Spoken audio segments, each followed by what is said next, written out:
The deed hit the table between them like a gunshot, and Alice Beckett watched the rancher's jaw go tight as iron. "You have been lying to me since the moment I rode into this county," she said, her voice barely above a whisper, which somehow made it more dangerous than a shout. "That land belongs to me. My uncle left it to me in a legal, witnessed, signed document, and every soul in the town of Redrock has been pretending otherwise while you—" She jabbed her finger at the man across the table. "You have been sitting on it like a dog guarding a bone that was never yours to begin with." Martin Hawkins did not flinch. He was a tall man, broad through the shoulders, with sun-darkened skin and eyes the color of a winter sky just before snow fell. Those eyes did not show guilt. They showed something far more complicated, something Alice could not yet name, and that unnamed thing frightened her more than his silence. "Sit down, Miss Beckett," he said quietly. "I will not sit down." "Then stand." He reached beneath the scarred oak table and pulled out an iron strongbox, setting it alongside the deed with a heaviness that spoke of more than just physical weight. "But you are going to listen to what I have to say, because if you walk out of this house without hearing it, you will be dead before the week is out." The word landed in the room like a stone dropped into still water. Dead. Alice felt the ripple of it move through her chest, felt the hair on the back of her neck rise beneath her traveling coat.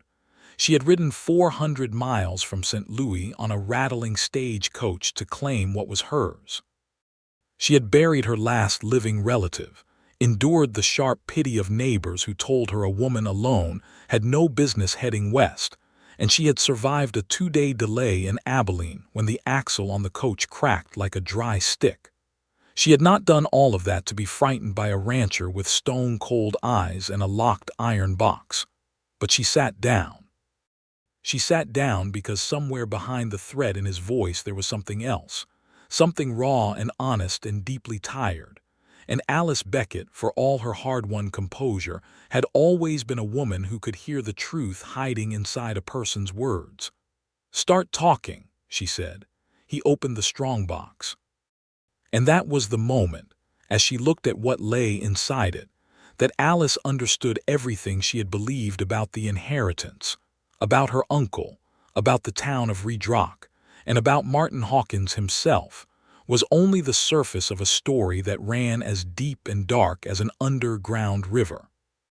To understand how Alice Beckett came to be sitting across from that man on a cool October evening in 1883, in a ranch house that smelled of cedar smoke and something faintly like pine resin soap, you have to go back to the letter. The letter arrived in St. Louis on a Tuesday in late August, folded inside a plain brown envelope that bore the smudged postmark of Redrock, New Mexico Territory. Alice was 26 years old at the time, employed as a bookkeeper for a dry goods merchant on Olive Street, a respectable position for a woman without family connections or inherited wealth, which she most certainly was not. She had been supporting herself since she was 19, when her mother died of influenza, and the small savings her parents had accumulated over a lifetime of careful living had evaporated into funeral costs and unpaid debts within a single season. She had one remaining relative, her mother's brother, a man named Theodore Cross, who had gone west sometime in the 1860s and had written sporadically ever since. The letters were never long, rarely revealing, but they arrived with enough regularity that Alice knew he was alive and somewhere in the territory, and she had held onto that thread of connection, the way a person holds onto the last candle in a dark room. The letter in August was not from Theodore. It was from a lawyer named Gerald Prout, writing on behalf of the Redrock County Land Office, to inform Miss Alice Beckett that her uncle, Theodore Cross, had passed away on the 14th of August, 1883, and had left to her, in a last will and testament filed with the county recorder, the full title and deed to a property known as the Cross Flat, comprising approximately 320 acres of grazing land, a timber house, and associated outbuildings. Located 4 miles northeast of the town of Redrock in the New Mexico Territory, Alice read the letter 3 times. She sat very still for a long while afterward, feeling the complicated grief of losing someone she had loved at a distance, someone she had never really known well enough to mourn in the sharp, close way you mourn a person you saw every day. She grieved Theodore the way you grieve a door that has been quietly closed, only you did not realize it was a door until it was already shut. Then she read the letter a 4th time and noticed the line near the bottom that she had initially passed over in her shock. It said, "There is, however, a dispute regarding the property in question, and Miss Beckett is advised to present herself at the county recorder's office at the earliest opportunity in order to establish and verify her legal claim." A dispute. Alice set the letter down on the kitchen table of her rented room, pressed her palms flat against the wood, and made a decision with the quiet, iron certainty that had been her primary survival tool for the last 7 years of her independent life. She was going to Redrock.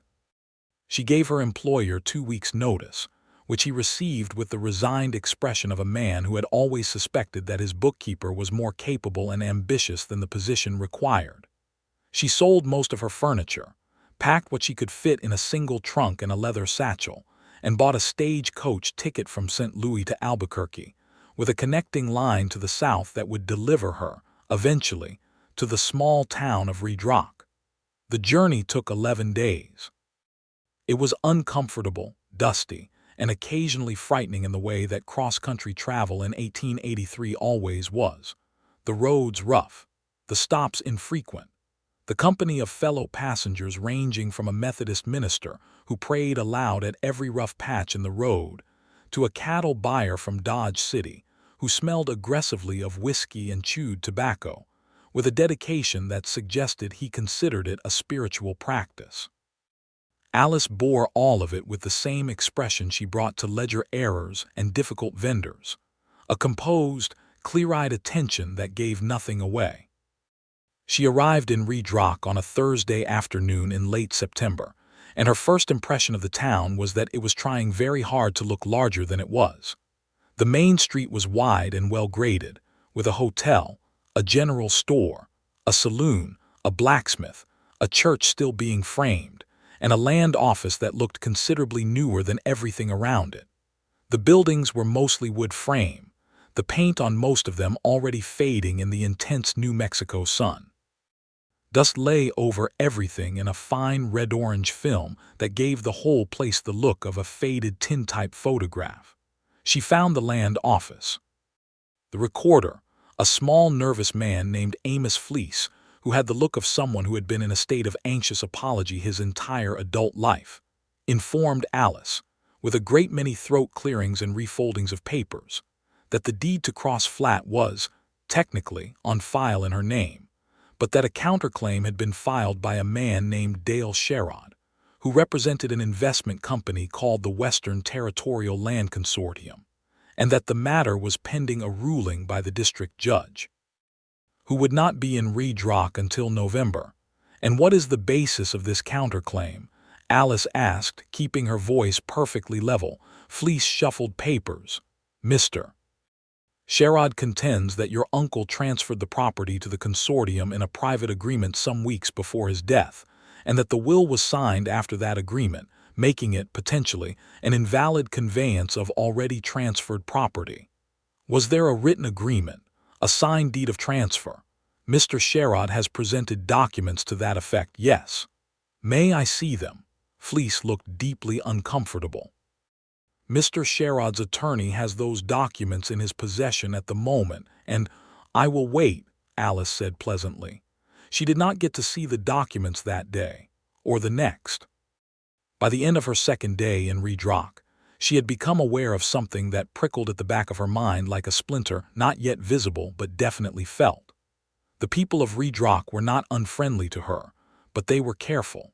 They answered her questions with just enough information to seem cooperative, and withheld everything that might actually be useful, and they did it all with the smooth ease of people who had been practicing that particular skill for some time.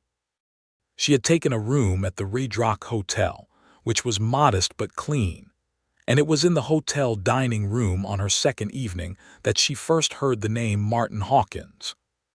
She was eating a supper of beef stew and cornbread when the hotel keeper's wife, a stout, forthright woman named Mabel Grubb, who seemed constitutionally incapable of the careful evasiveness that characterized the rest of Redrock's population, sat down across from Alice with the air of someone who had been waiting for a private moment. "You are Theodore Cross's niece," Mabel said, not quite as a question. "I am," Alice said. "Then there is something you ought to know before you go any further with Amos Fleece and those land office papers." Mabel lowered her voice, though the dining room was empty.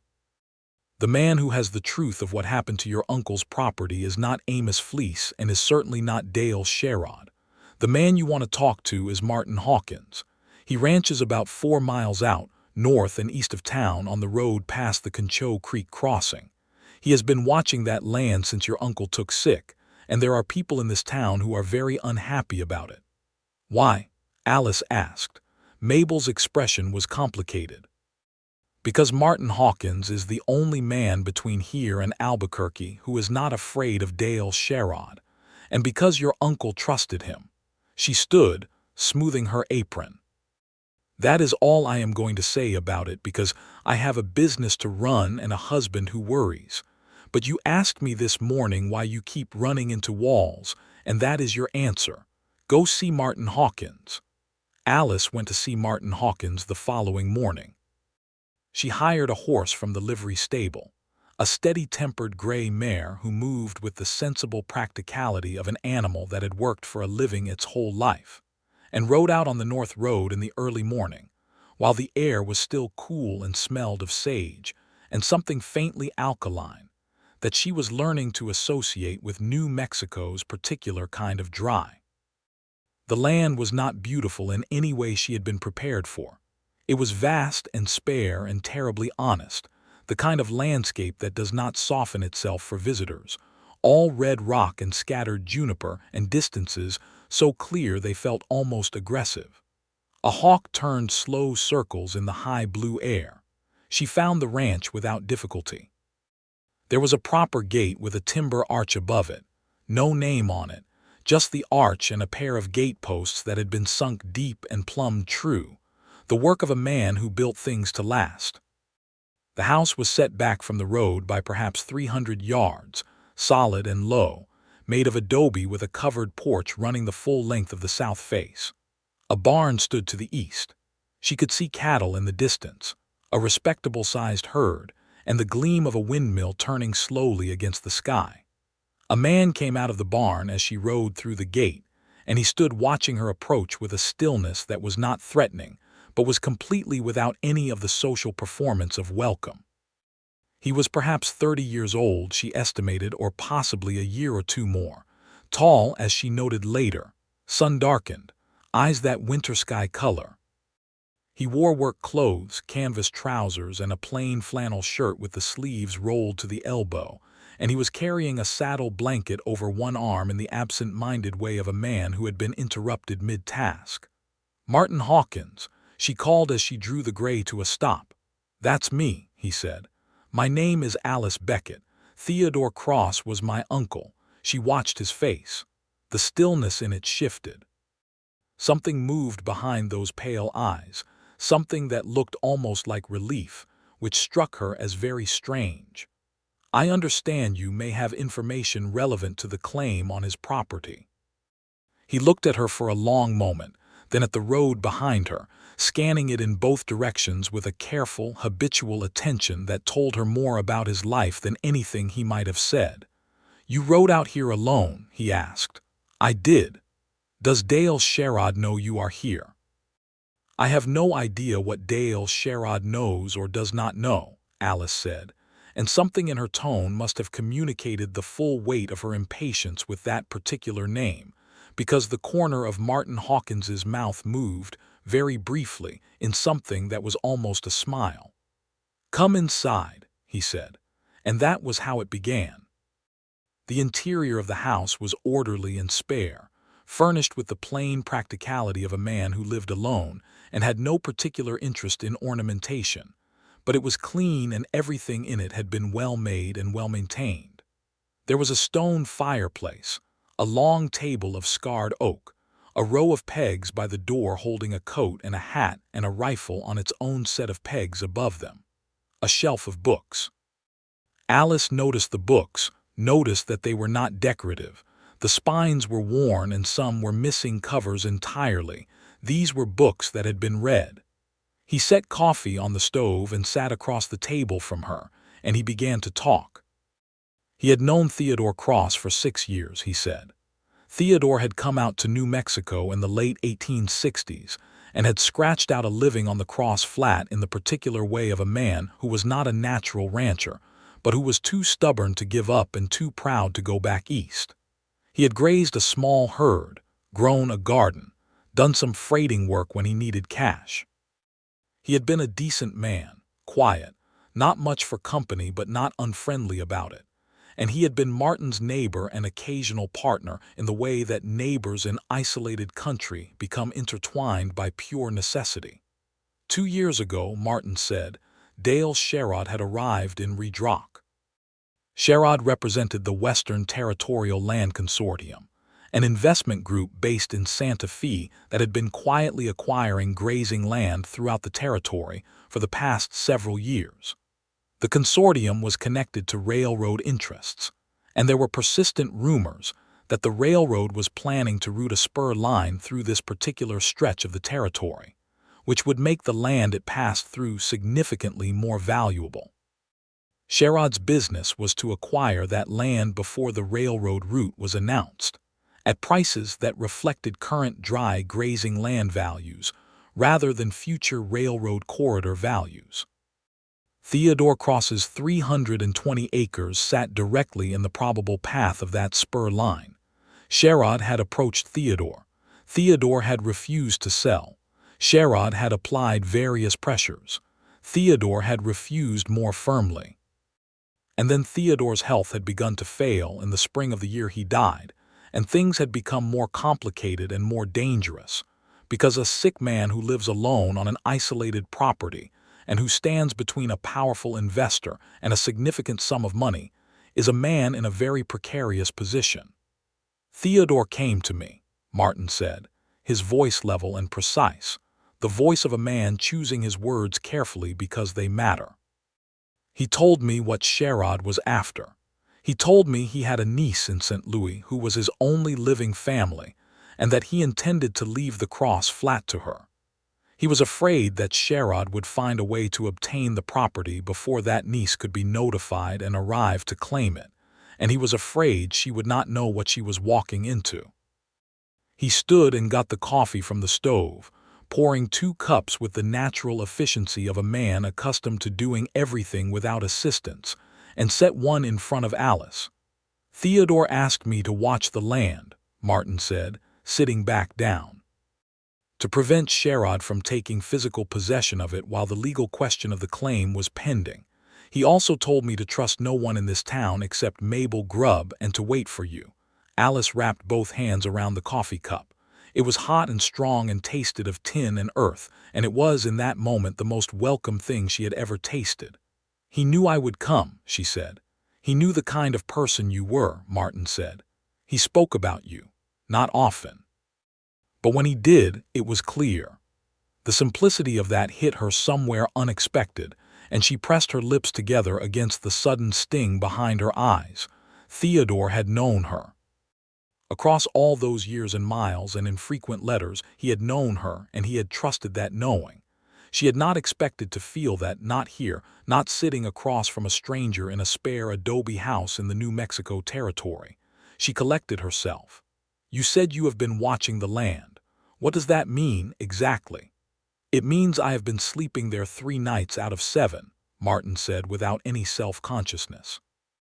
Keeping Sherrod's men from moving any stock onto the property or tearing down the house, which they have tried to do twice. It means I have been keeping the records of those incidents. He reached under the table and brought out the iron strongbox. It means I have been building a case. He unlocked the box with a key from his vest pocket and opened it. Inside were letters, receipts, a copy of Theodore's will, properly witnessed and dated. A survey of the property with the railroad corridor marked on it in red ink, clearly noting how recently the mark had been made. A note in handwriting she did not yet recognize but would come to know well. A statement from the county recorder, Amos Fleece, written and signed, detailing the nature of the counterclaim Sherrod had filed, including the concerning notation that the documents Sherrod had presented as evidence of a transfer agreement were dated 3 days before Theodore Cross's death, during a period when Theodore had been, according to his neighbor Martin Hawkins and the town's one physician, a Dr. Elias Crane, largely incapacitated by the illness that would kill him, and therefore of questionable legal capacity to sign binding documents. There was also a letter from Theodore himself, written in his own hand, shaky but legible, addressed to Alice by name. Martin slid it across the table to her. She picked it up. She read it there at the table, while the coffee cooled and the morning light moved through the window, and Martin Hawkins sat across from her in patient, respectful silence, not looking at her face, his eyes on the table, giving her what privacy was possible in a small room. The letter was not long. Theodore had not been a man for long letters. But it said what needed saying, that the Cross flat was hers by right and by love, and by the simple fact that she was the only person he had in the world who was worth leaving anything to. That Dale Sherrod was a dangerous man connected to dangerous money, and she should not face him alone. That Martin Hawkins was the most honest man Theodore had ever known in 40 years of a life that had included a fair number of dishonest ones, and that Alice should trust him. And then, in the final line, in handwriting that had gone irregular with the effort it clearly cost him, tell her I am proud of her. I always was. Alice set the letter down. She kept her breathing even.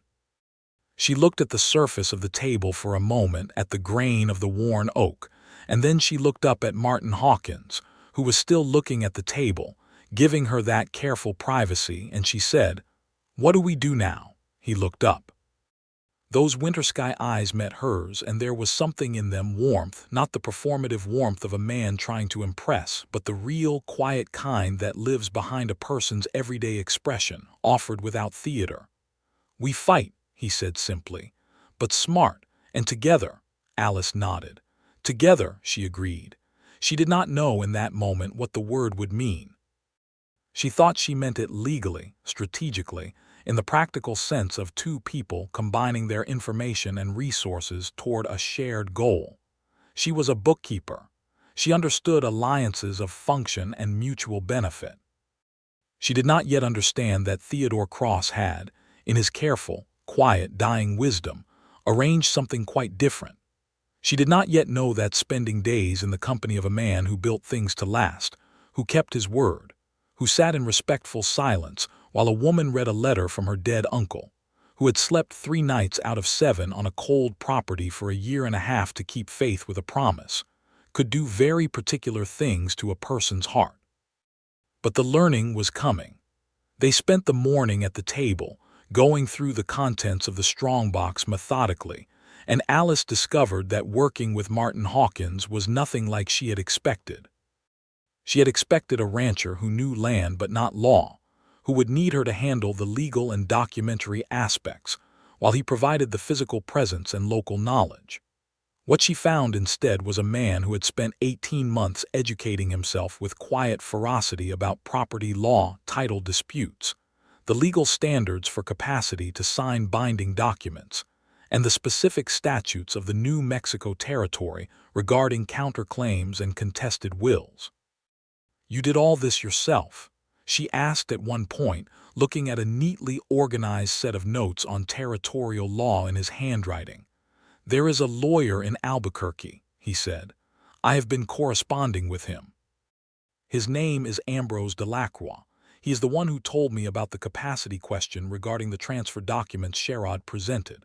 If we can establish that Theodore was incapacitated when those documents were supposedly signed, the counterclaim fails on its face." "Dr. Crane," Alice said, remembering the mention.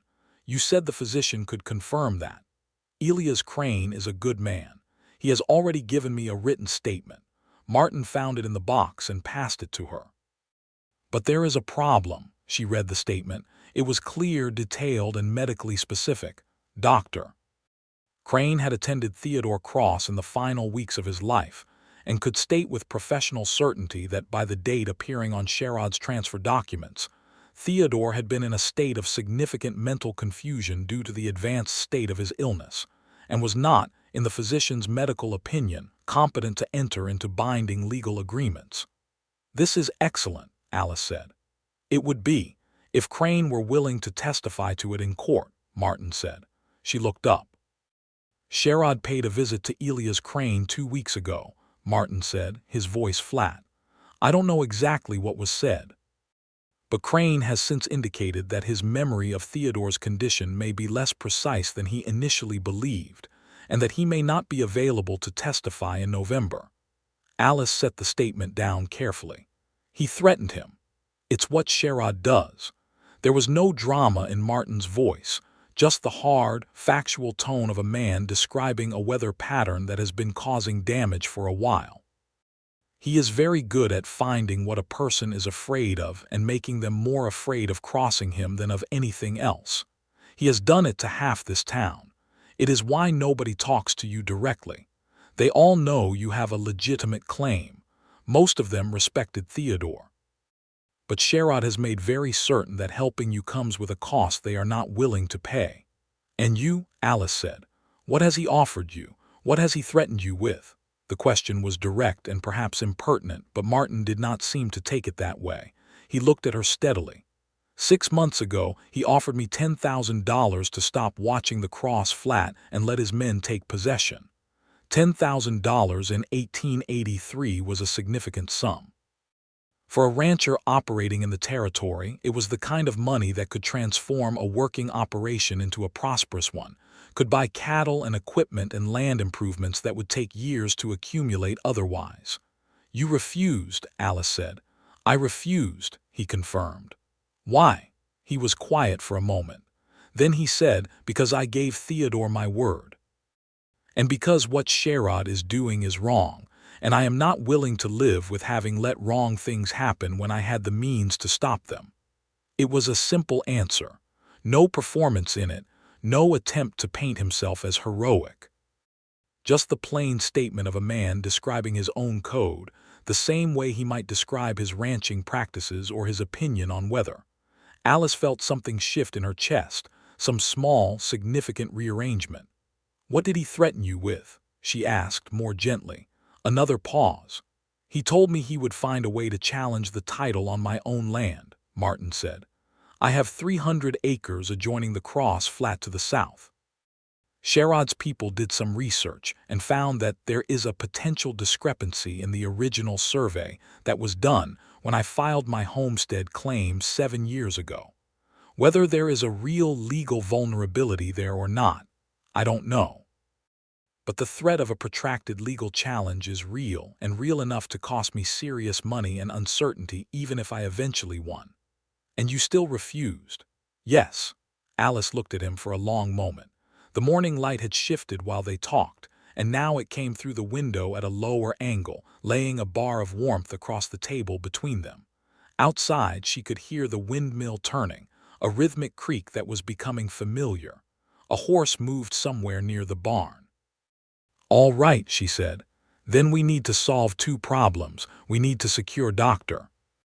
Crane's testimony, and we need to find corroborating evidence that those transfer documents are fraudulent, because even if we get Crane to testify, Sherrod's lawyer will attack his credibility. We need something else." Martin looked at her with an expression she could not quite read. "You said that like someone who has dealt with contested documents before," he said. "I am a bookkeeper," Alice said. "I have dealt with every kind of paper fraud a dry goods merchant can perpetrate. The principles are not entirely different." The corner of his mouth moved again in that almost smile. She was beginning to learn to watch for it. They worked through the rest of the morning and into the afternoon. At some point Martin made a simple midday meal, beans and biscuits cooked with the same competent efficiency he brought to everything else, and they ate at the same table surrounded by papers. and the conversation shifted between the legal problem and the more personal, as conversations do when two people spend hours in close company. She told him about St. Louis, about her work, about the particular satisfaction of bringing a set of unruly accounts into order. He told her about the ranch, about the 7 years it had taken to build it into something functional from a starting point of raw land, 2 horses, and very little money, about the cattle market and the difficulty of the last 2 summers' drought. They did not discuss personal matters exactly, but they talked, and there was an ease to it that Alice noticed with some surprise, the kind of ease that usually took much longer to develop between 2 strangers. She rode back to Redrock in the late afternoon, and she was halfway to town when she became aware that she was not alone on the road. There were 2 riders behind her, maintaining a distance of about 200 yards, and they had been there since shortly after she left the ranch gate. She kept her pace steady and did not look back more than once, having learned as a child, from some book she could no longer remember, that the least useful thing you can do when being followed is to let the followers know you have noticed them. She rode straight to the hotel, returned the horse to the livery, and went to her room. The next morning there was a note under her door. It was unsigned, written on plain paper in a round, careful hand, and it said, "Miss Beckett, you would be wise to consider the inconvenience and expense of a prolonged legal dispute compared to the fair market price for the Cross Flat property, which the consortium is prepared to offer promptly. A meeting with Mr. Sherrod's representative can be arranged at your convenience. It is always better to resolve these matters before they become complicated." Alice read the note twice, folded it carefully, and added it to her own growing collection of documents, because a threatening note was evidence, and evidence was what they needed. She was more careful after that, and Martin was more careful with her. When she rode out to the ranch, she took different routes, leaving town by different roads at different times. Martin began meeting her a mile from the ranch on the days she came, not because she asked him to, but because he had simply started doing it, appearing on a dark bay horse at the point where the road curved through a stand of juniper, falling in beside her for the remainder of the ride without comment. She found she did not mind it. She found, in fact, that the sight of him waiting there in the morning light, patient and undemonstrative and entirely reliable, did something very specific to her composure. They were making progress on the case. Alice had written to the lawyer Ambrose Delacroix in Albuquerque, introducing herself and providing a full account of the documentation she and Martin had assembled. Delacroix wrote back with a speed that suggested Martin's prior correspondence had primed him thoroughly, and his response was both encouraging and strategically precise. The capacity argument was strong, and what they needed, in addition to Crane's testimony, was evidence of the specific means by which Sherrod's transfer documents had been executed, because if those documents were forged, as Delacroix strongly suspected, the forgery itself would constitute fraud and potentially criminal conduct, which would shift the entire matter from a civil land dispute to a criminal proceeding, and that, he wrote, would change the calculus for everyone in Redrock, who was currently choosing silence out of fear. "We need to find out who signed those documents as witnesses," Alice said one evening, sitting on the porch of Martin's ranch house in the cool October dusk, the papers spread on a small table between them while the stars came out over the New Mexico landscape in their extraordinary desert profusion. "If the witnesses can be found and questioned, and if they are afraid of Sherrod too, then a criminal fraud charge is exactly the kind of thing that might convince them to tell the truth." "Amos Fleece," Martin said. He was sitting in the other porch chair with his coffee, looking out at the darkening sky. "He has seen those documents. He would know who the witnesses are." "Fleece is afraid." "Yes, but Fleece is also a man with a conscience that has been bothering him, or he would not have looked so miserable every time you walked into his office." Martin glanced at her. "He needs to believe that the right outcome is possible. Right now he thinks Sherrod is going to win regardless, so why take the risk?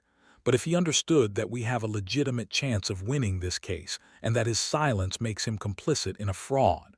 Alice nodded slowly. I need to talk to him. Not in the land office, somewhere else.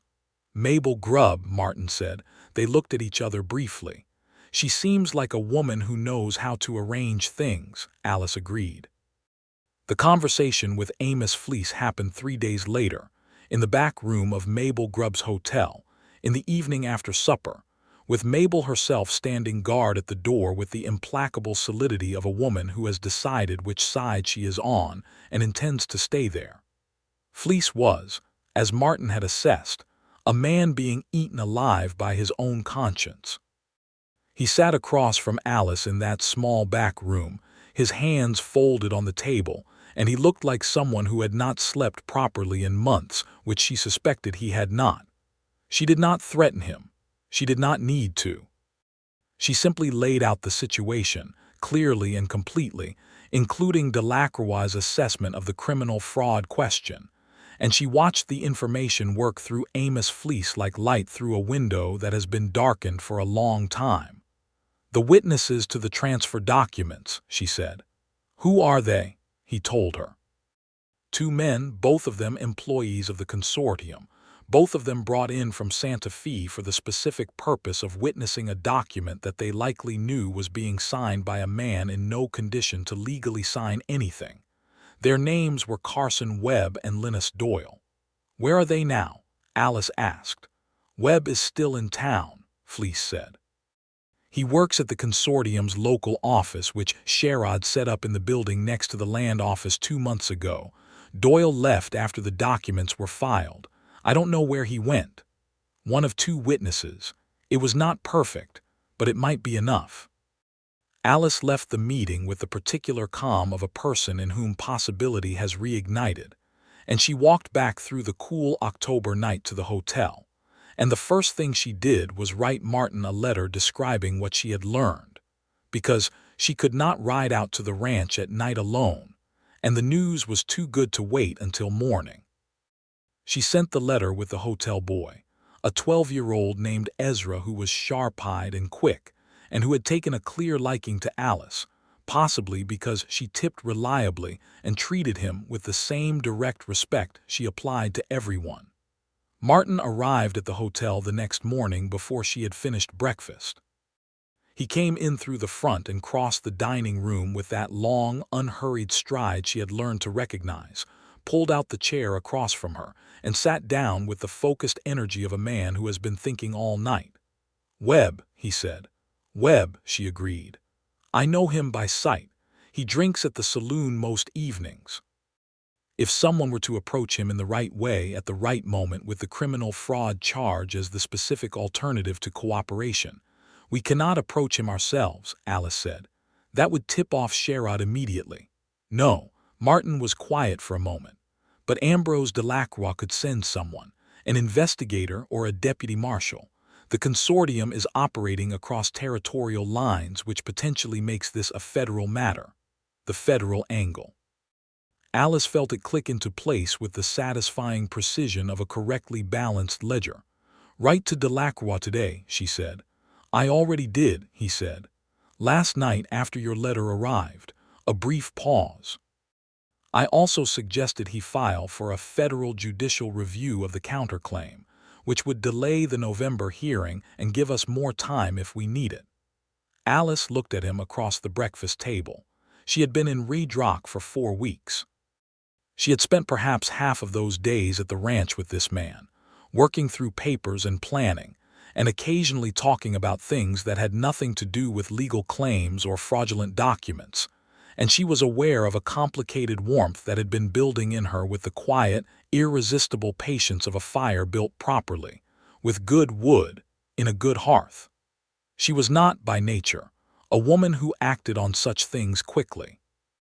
She had lived alone and by her own effort for 7 years, and she had learned in that time that independence, real independence, required keeping your inner life well managed, and your emotions banked low enough that they did not interfere with your judgment. She had not been in love. She had been, occasionally, fond of someone.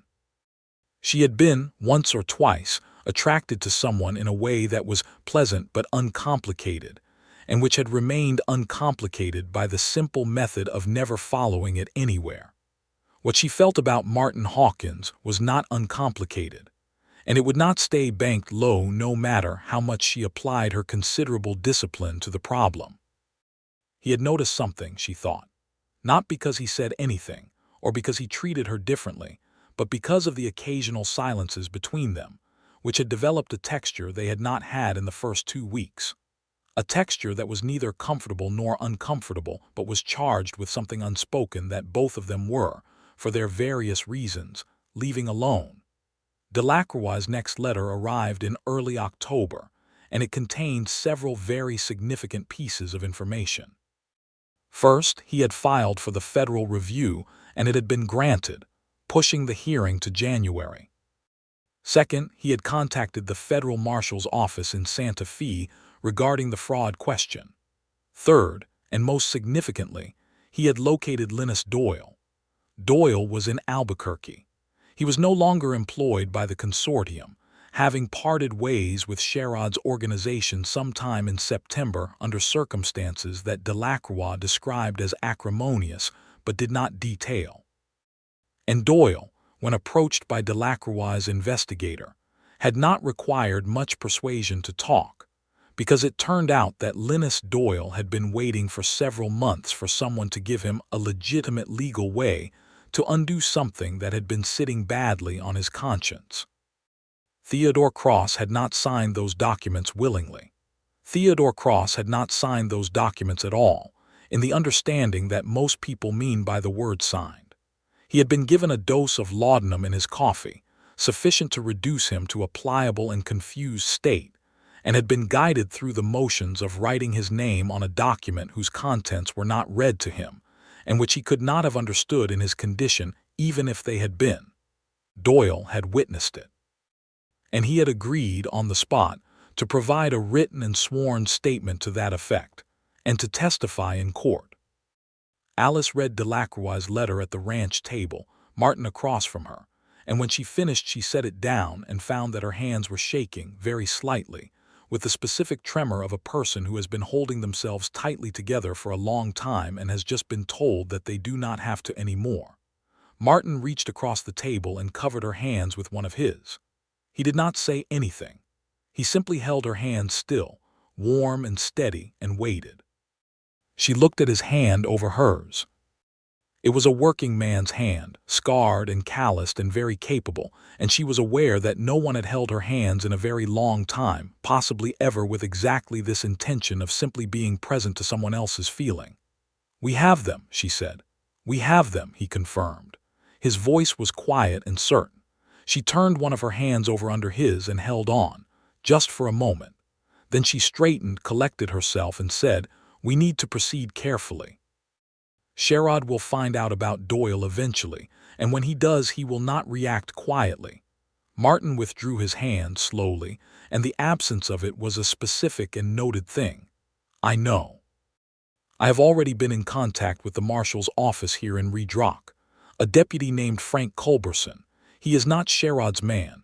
I am reasonably certain of that." "Reasonably," Alice said.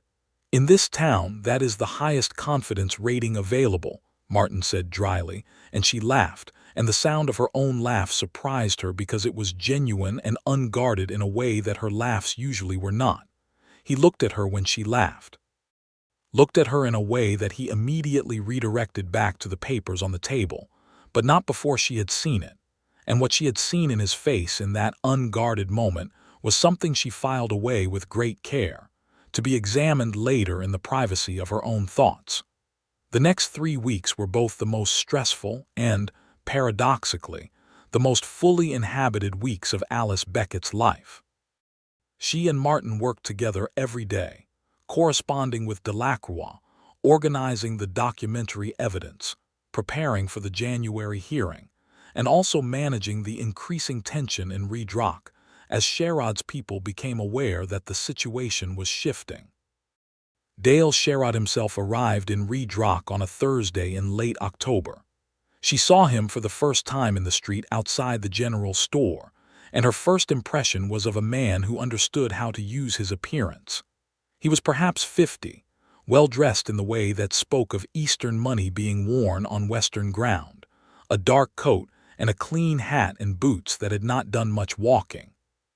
He had a lawyer with him and two men who were not lawyers, and whose function was evidently to be large and present. He walked through Redrock like a man who considered it already his. He saw Alice looking at him and he smiled, a measured, pleasant smile, the smile of a man who is entirely confident that he controls the situation, and she met it with the flat, clear gaze she had developed over years of dealing with difficult vendors and errant bookkeeping that someone had been hoping she would not notice. Sherrod turned to his lawyer and said something that she could not hear, and they moved on. That evening Martin came to the hotel, and they sat in the hotel parlor, which was functionally private in the early evening, and he told her what he had heard from Culberson. Sherrod had already made inquiries with the federal marshal's office about the fraud investigation, which meant he knew about Doyle, and his lawyer was filing motions to have Doyle's statement excluded on grounds of the witness's alleged unreliability. "He is going to make the next 3 months as difficult as possible," Martin said. "Let him," Alice said. "We have the stronger case. Every move he makes trying to suppress evidence is itself evidence of consciousness of guilt." Martin looked at her steadily. "You are not afraid of him." "I am very afraid of him," Alice said honestly, "but fear and competence are not mutually exclusive states. I have been afraid before and still managed to do what needed to be done." Martin was quiet for a moment. Then he said, "Theodore said something to me about a year before he died. He said my niece got all the courage in the family. He said it like it was the finest compliment he knew how to give." Alice looked at the lamp on the side table. The flame was steady and warm. "He gave me mine," she said. "He was the first person who ever wrote to me like I was someone worth knowing." Just those small letters, just that thread of connection across all those years, it was enough to build something on. "What did you build?" Martin asked. She thought about it. The 7 years of independence. The careful saving, the ledgers, the small, precise satisfactions of a self-sufficient life. She thought about what she had not built, the things she had decided, quietly and without dramatics, that she was not likely to have, the things that required trusting another person and being trusted in return and risking the terrible vulnerability of that particular exchange. "Something that can stand on its own," she said, "whether or not anyone else is standing beside it." Martin nodded. "That's worth having," he said. "I know what that is." A pause. "I also know that standing beside something that can stand on its own is a different kind of standing, not holding it up, just beside." The hotel parlor was very quiet. The lamp burned steadily. Outside on the main street of Redrock, the sounds of the evening horses, someone's distant piano voices, continued their ordinary life. "Martin," Alice said. "Yes." She looked at him directly, with the same directness she brought to everything, the directness that was her nature and her armor and her most honest self. "What do you want? When this is over, when the hearing is done and the claim is settled and Sherrod is dealt with? What do you want?" He met her gaze. Those winter sky eyes were very direct in return. He said, "I want to stop sleeping alone in a house that's too quiet. I want to build more than just something that stands on its own. I want to be beside something that can stand on its own, because that's the only kind of thing worth being beside." A slight pause. "And I want it to be you, if that's something you could want." It was not a romantic speech by any theatrical standard. It was the kind of declaration that Martin Hawkins would make, plain and precise and without performance, and it landed in Alice's chest with more force than any elaborate speech could have managed, because it was entirely true, and she knew it was true, and the truth of another person spoken simply is a more powerful thing than any arrangement of beautiful words. "It is something I could want," she said. Her voice was even and steady and completely certain. He reached across the space between their chairs and took her hand again, as he had at the ranch table, and this time she was the one who held on and did not let go. November and December passed in a blur of correspondence. legal preparation, and the daily business of two people learning each other, slowly and thoroughly, and in the way that practical living teaches, not through grand gestures but through accumulated small moments, the kind of knowledge that builds between people who share work and purpose and difficulty and occasional laughter. Sherrod attempted several additional maneuvers in this period. His lawyer filed 3 separate motions challenging different aspects of their evidence, all of which Delacroix countered with precise and increasingly lethal efficiency. 2 of Sherrod's ranch hands approached Martin's property one night and attempted to cut his fence line on the southern boundary, presumably to create a pretext for the survey discrepancy challenge. Martin found them in the act and faced them down with a rifle and a calm that was, by his own account, somewhat more composed than he actually felt in the moment, and they left. Deputy Marshal Culberson took statements. Alice received a second note, more direct than the first, which she delivered to Culberson along with the first one she had saved. Culberson forwarded both to the federal marshal's office in Santa Fe, where they were added to the growing file on Dale Sherrod and the Western Territorial Land Consortium. The federal investigation was the development that changed everything, because it turned out that the consortium's practices in Redrock were not an isolated case. There were similar disputes, similar patterns of intimidation and possibly fraudulent document production in 3 other counties in the territory. Federal attention, once it arrived with the force of something that had been accumulating pressure for some time. In late December, Carson Webb made a decision. He walked into Culberson's office on a Wednesday morning and asked to speak to the federal marshal's representative, who happened to be in Redrock at that precise time conducting interviews related to the broader investigation. Webb spent 4 hours giving a detailed account of everything he had witnessed, done, and been instructed to do in the service of Dale Sherrod and the consortium over the previous 2 years. It was, by all accounts, comprehensive. Sherrod was arrested in Redrock on the 28th of December, 1883, by federal authorities on charges of land fraud, witness intimidation, and conspiracy to defraud. It happened fast, in the way that things sometimes do after a long, patient build, all at once and in the clear cold light of a December morning, and Alice stood on the boardwalk outside the hotel and watched Dale Sherrod walk between 2 federal marshals toward a waiting wagon with the expression of a man whose particular brand of confidence has just collided with the specific immovable wall that such confidence always, eventually, finds. He did not look at her as he passed. She did not need him to. Martin was beside her. He had ridden in from the ranch that morning, having gotten word from Culberson the previous evening, and he stood next to her on the boardwalk and watched the arrest with the particular quiet of a man who has been holding a tightly held breath for a very long time. After the wagon had gone, he looked at her. She looked at him. "It's over," he said. "This part is over," she said. "There's still the hearing in January to formalize the title. That's a formality." "Yes." She felt the smile come, the real one, the one she did not manage as carefully as most of her expressions. "It is." He put his arm around her shoulders, there on the boardwalk of Redrock's Main Street, in full view of whatever portion of the town happened to be watching, which turned out to be quite a lot of it, because word of the arrest had traveled quickly, and people had emerged from various establishments to witness the spectacle. He did it with the same straightforward confidence he brought to everything else he did, no performance, no self-consciousness, just the simple act of a man who had decided where he wanted to be and was being there. Alice leaned into him, just slightly, just enough. Mabel Grubb, standing in the doorway of her hotel, caught Alice's eye and gave a single decisive nod of satisfaction.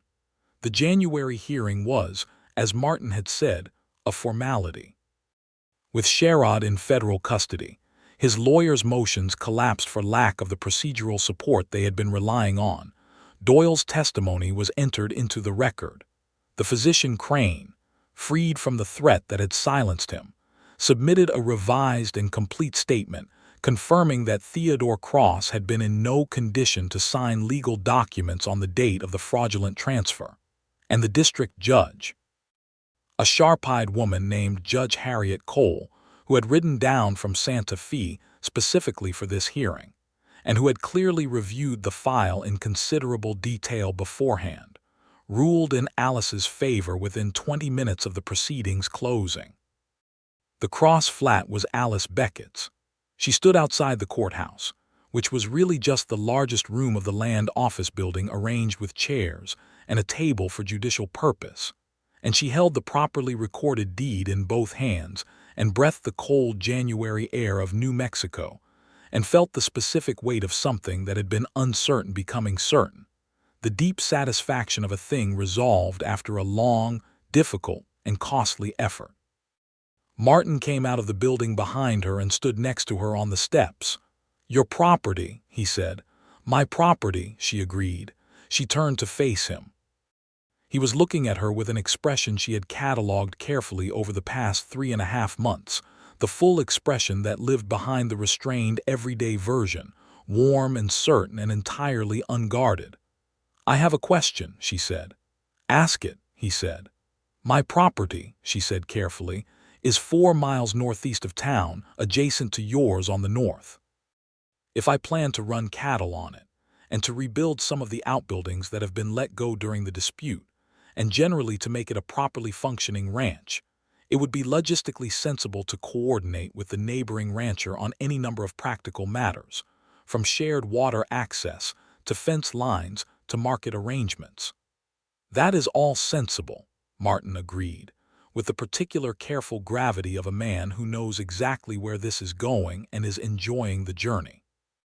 "And if that neighboring rancher happened to have proposed, in a hotel parlor in October, an arrangement of a more personal nature," Alice continued, "then it would be even more logistically sensible for those 2 adjacent properties to be operated, in the long term, as a single entity." Martin's expression broke into the full, real smile she had only seen 2 or 3 times in all their months together, the one that transformed his face entirely and made those winter sky eyes warm as summer. "Is that a yes?" he asked. "That is a yes," Alice said, "with the addendum that I intend to keep my name on my own deed." "I would not have it any other way," he said. "I would, however, like to offer you the addition of mine, if you are amenable." She stepped up to him and kissed him, right there on the courthouse steps in the January cold of Redrock, New Mexico, with Judge Cole inside gathering her papers and Amos Fleece hovering nervously nearby and Mabel Grubb watching from across the street with an expression of absolute vindicated satisfaction. It was not a tentative kiss. It was the kiss of 2 people who have been patient for a long time and are now done with patience, certain and warm and long enough that Mabel Grubb, across the street, turned to her husband and said something that made him laugh. They married in March, in the new church that had finally been framed and roofed and dedicated, in a ceremony that was simple and attended by a respectable portion of Redrock's population, including Mabel and Harold Grubb, Amos Fleece looking happier than anyone had ever seen him, Dr. Elias Crane, who had sent Alice a very long and genuinely remorseful letter in January, which she had answered with the straightforward generosity that was her nature, and Deputy Marshal Frank Culberson, who stood near the door in a clean uniform with the expression of a man who had done a thing he was glad of and knew it.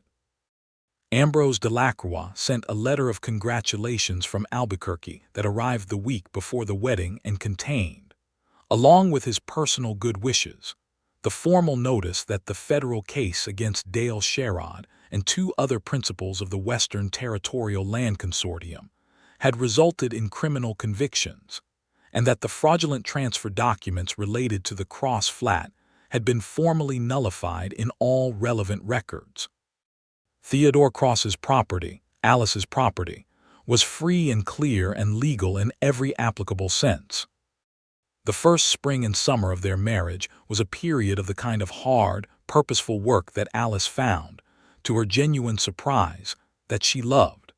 She had always been good at order and management, at the application of systematic thought to complicated problems, and the management of a working ranch in the New Mexico territory was the most elaborate practical problem she had ever been given, and she threw herself into it with the full force of her considerable intelligence. She learned to ride properly, not the careful, hired horse riding of her first weeks in Redrock, but the real, practical riding of a working ranch woman, and she was a quick learner and eventually a good rider.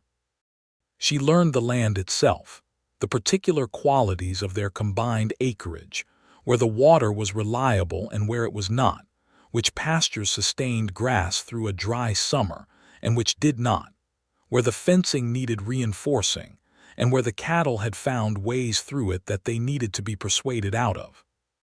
Martin was a patient teacher, patient in the way that he was patient about most things, without condescension, with the simple expectation that she would learn because she was capable of learning, which she found was the most effective teaching philosophy she had ever encountered.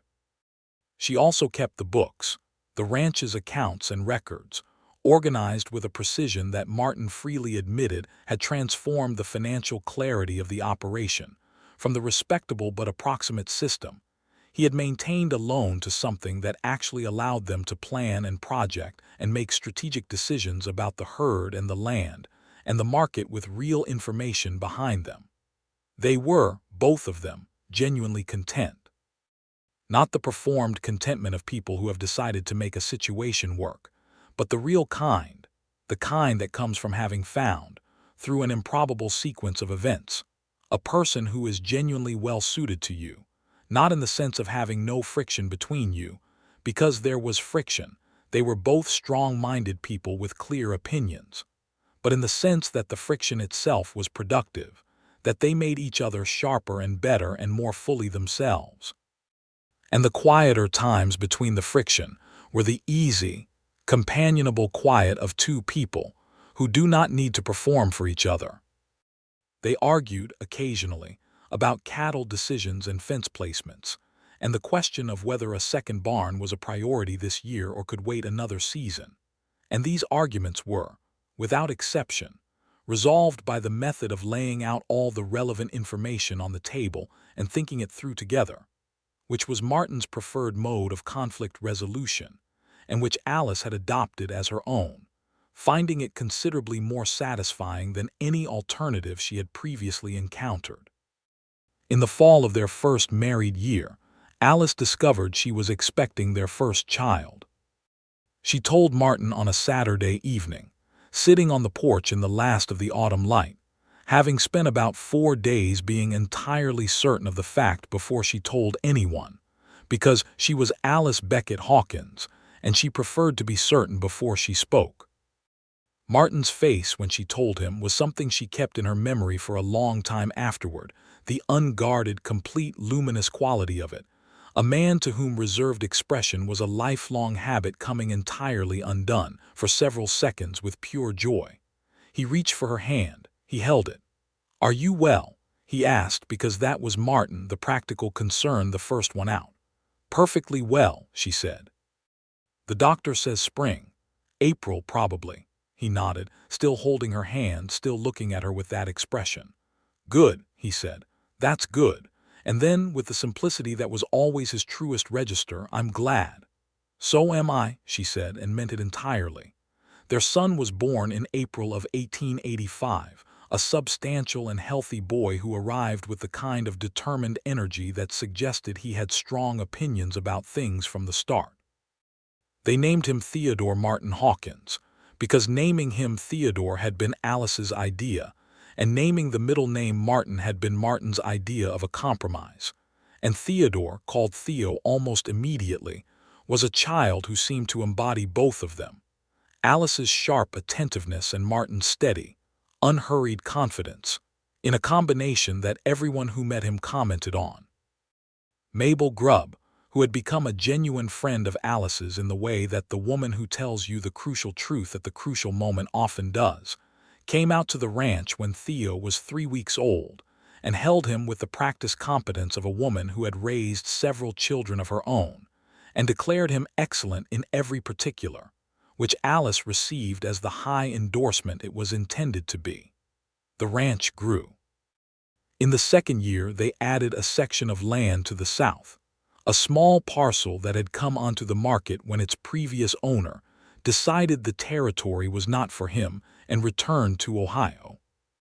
In the third year, with the cattle market running well and Alice's meticulous financial management having built them a solid reserve, they put up the second barn and also improved the house, adding a room at the east end that became the room they considered most their own, with a window that looked across the sweep of their land toward the mountain outline in the distance, and where they sometimes sat in the early morning or the late evening, in the quiet that had always been between them, the comfortable, textured quiet of two people who do not need to fill all the silences.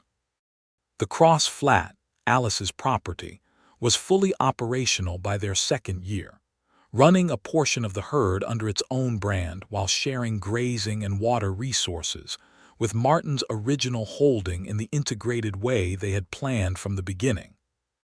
Alice had insisted, Martin fully agreeing, that it bear Theodore Cross's brand, a small modification of his original mark, both as a legal matter and as a matter of memory, because she did not want her uncle's name or his connection to this land to disappear beneath theirs.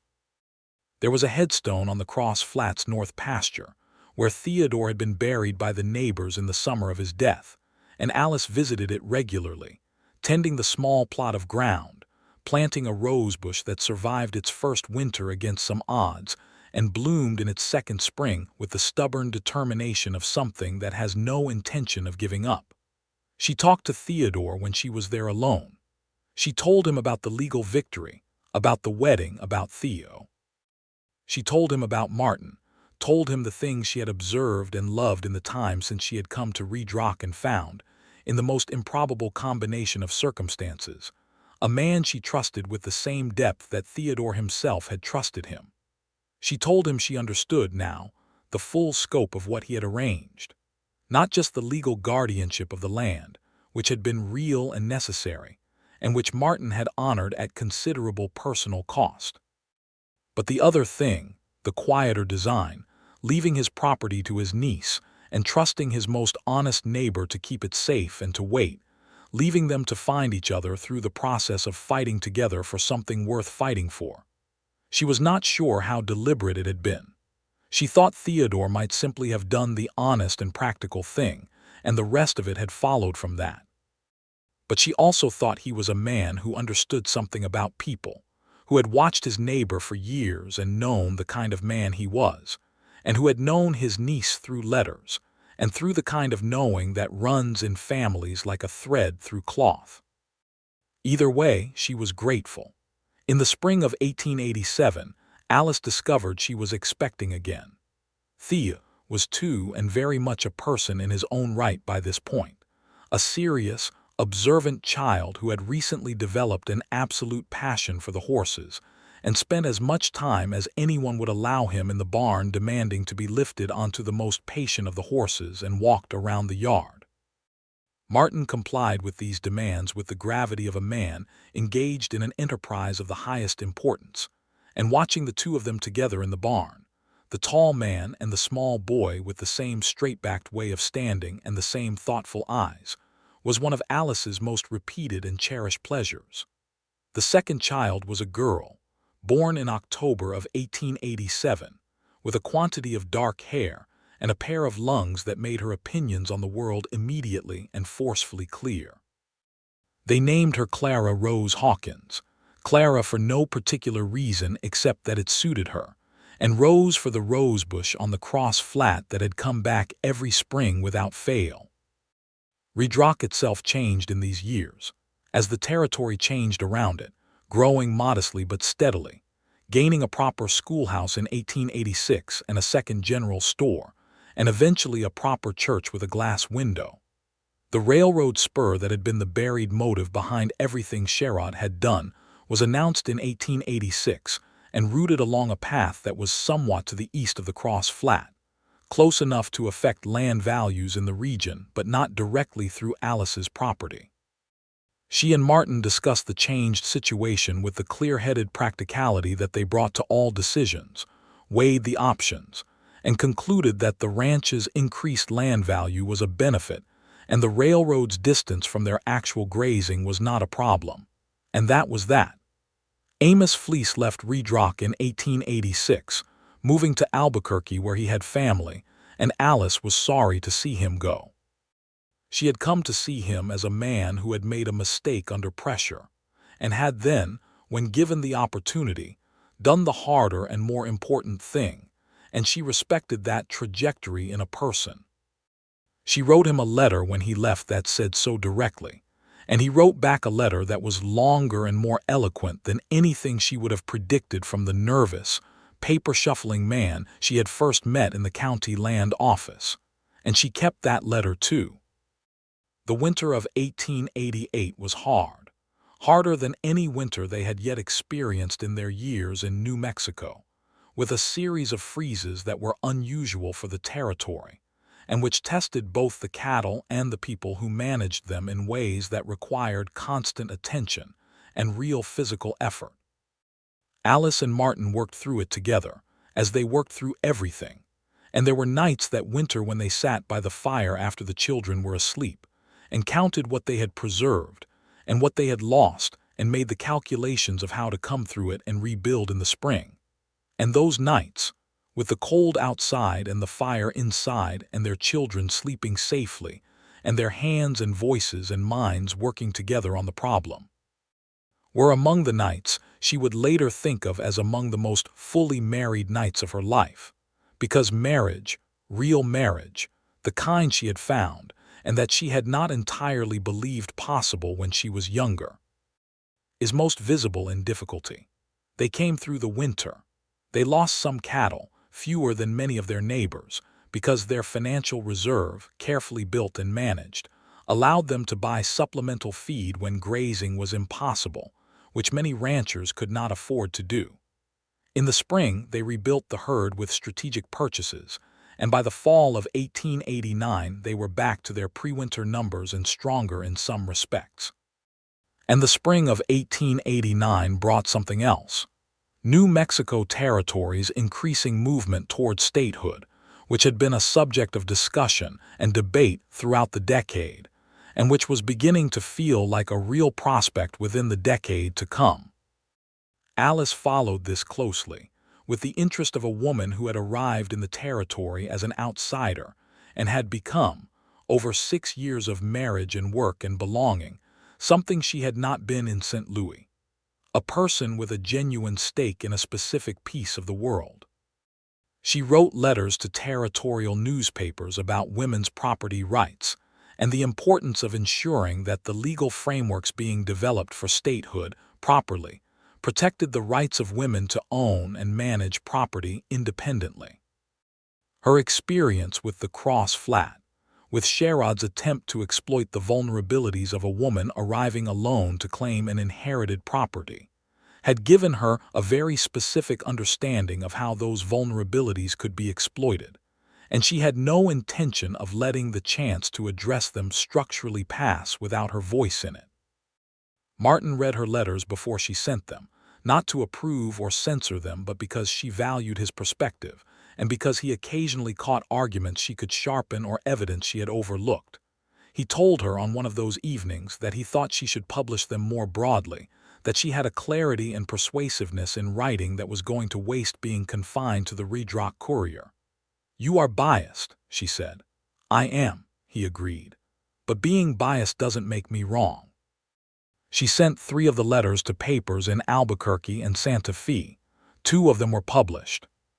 She received a letter from a women's advocacy organization in Santa Fe that was working on exactly these issues, asking if she would be willing to correspond regularly and contribute to their documentation of cases where women's property rights had been challenged or violated.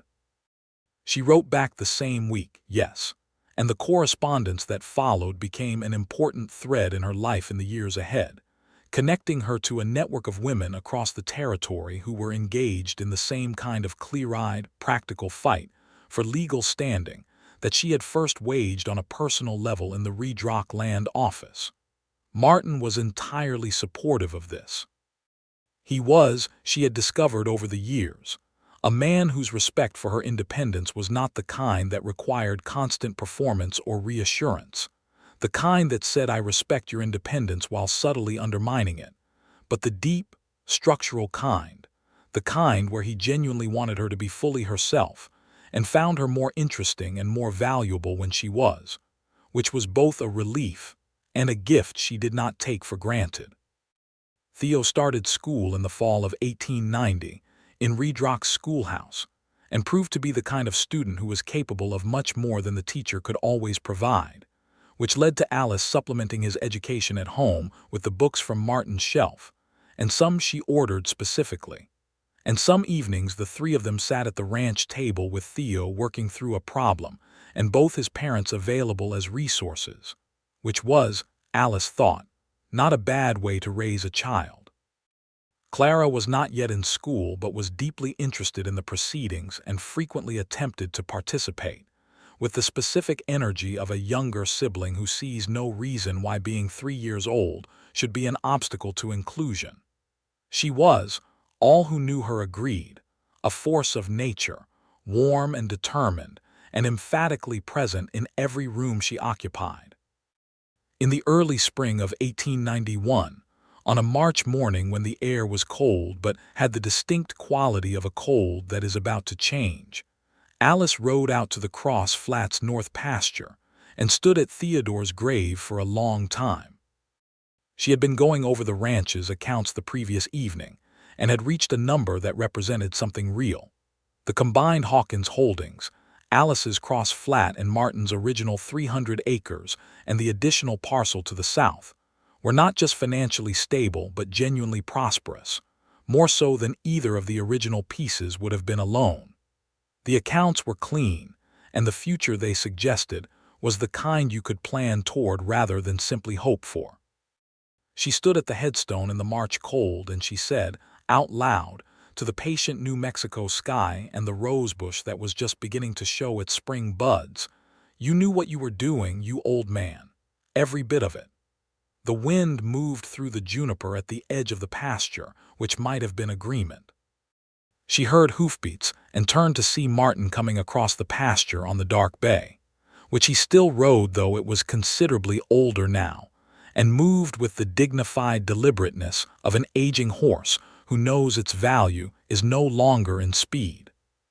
He had Theo in front of him in the saddle, as he sometimes did when Theo was not in school and the day allowed for it, and Theo was sitting very straight with an expression of concentrated satisfaction. Martin pulled the bay to a stop and swung Theo to the ground, and the boy immediately went to inspect the rosebush with the focused interest he brought to botanical subjects, which was a recent passion, and Martin came and stood beside Alice at the grave. He looked at the headstone. Then he looked at her. "Accounts," he said, because he knew her and knew what the expression on her face when she had been thinking about something significant looked like. "Accounts," she confirmed. "We are doing well, very well," he nodded, not surprised exactly, but with the satisfaction of a man hearing confirmed something he had been building toward for a long time. "Good," he said. She leaned into him, the small, habitual lean that had become her body's default position when he was standing beside her. He put his arm around her, the same arm that had gone around her shoulders on the courthouse boardwalk in January of 1884 and which she had been leaning into in one sense or another ever since. Theo called from the rosebush. "There are buds," he reported, with the gravity of important scientific observation. "There are," Alice called back. "There'll be roses in June." "Like last year. Like every year," she said. Theo accepted this information and returned his attention to the bush. Martin pressed a kiss to Alice's hair, unhurried and certain, and she held onto his hand where it rested on her shoulder, and they stood together at the grave of the man who had, in his quiet and tired and dying wisdom, trusted two people who were worth trusting, and set in motion the particular improbable sequence of events that had brought them all to this moment. A spring morning in 1891, in New Mexico territory, with good land under their feet and the long productive years ahead, and the evidence of everything they had built together around them and in the world. Theodore Cross had left his niece an inheritance. It had turned out to be more than 320 acres of grazing land, more than the deed that was now properly and legally hers, more than the case that had been won, and the fraud that had been prosecuted, and the claim that had been settled. He had left her Martin Hawkins, the most honest man he knew, standing faithfully at the boundary of the land that was worth protecting, waiting for the person he had been keeping it safe for. And she had come and claimed it, all of it, every last extraordinary acre of it. The rosebush at the north pasture bloomed every June without fail, year after year, in the patient and stubborn and beautiful way of things that have put their roots down deep enough to last, red roses against the pale New Mexico sky, in memory of a man who had known what mattered and had trusted the right people with the keeping of it. And every June, without fail, Alice Beckett Hawkins cut one and brought it inside and put it in the blue glass bottle on the windowsill of the east room, the room with the view, and she and Martin sat in the early morning light with their coffee and looked out over the land that was theirs, hard-won and legally clear and deeply loved, and the roses opened in the blue bottle between them while the ranch woke up around them, and the children's voices came down the hall and the day began, full and real and entirely, irrevocably their own.